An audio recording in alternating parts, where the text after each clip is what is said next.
Political news, sports news, crime news કે તમારા રાજ્યના સમાચાર, હવે દરેક ખબર પર રહેશે અમારી નજર. ગુજરાતનો સર્વશ્રેષ્ઠ ન્યૂઝ ચેનલ.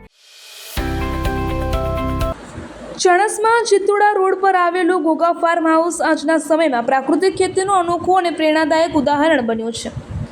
જ્યારે ખેતીમાં રાસાયણિક ખાતરો અને ઝેરી દવાઓનો વધતો ઉપયોગ ચિંતાનો વિષય બન્યો છે, ત્યારે અહીં છેલ્લા 5 વર્ષથી કેરી અને લીંબુની સંપૂર્ણ પ્રાકૃતિક પદ્ધતિથી ખેતી કરવામાં આવી રહી છે.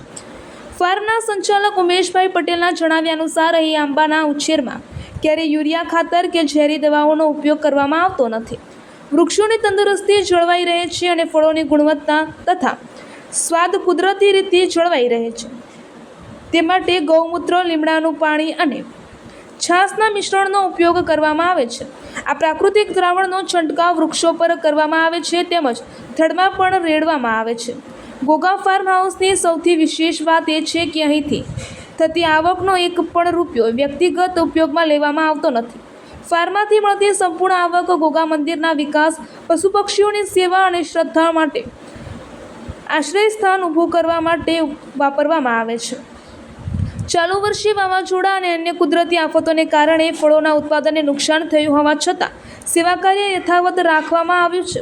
અહીં પશુ પક્ષીઓ તેમજ વાંદરાઓ માટે પણ ફળો મૂકવામાં આવે છે અને વધેલા ફળોના વેચાણથી મળતી આવક મંદિરના સેવા કાર્યોમાં ખર્ચવામાં આવે છે. આગામી સમયમાં અહીં શ્રદ્ધાળુઓ અને પગપાળા સંઘો માટે વિશેષ શેડ તેમજ પક્ષીઓ માટે સુંદર પક્ષીઘર બનાવવાનું આયોજન કરવામાં આવ્યું છે.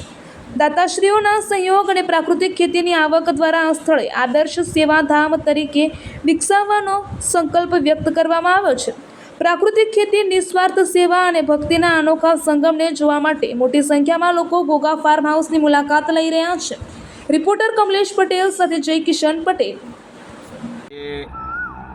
ચિત્તોડા રોડ, ગોગા મંદિર, ગોગા ફાર્મ હાઉસ ઉપર અમે ઓર્ગેનિક કેરી અને લીંબુ વાવેલા છે. છેલ્લા 5 વર્ષથી એનો ઉછેર કરીએ છીએ.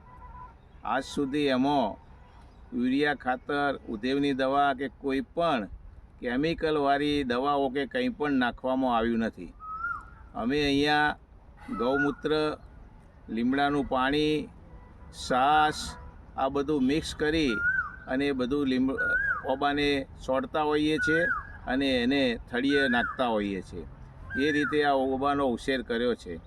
આ વર્ષે વાવાઝોડું આવવાથી ઘણી બધી કેરીઓ ગળી ગઈ અને નુકસાન થયું છે.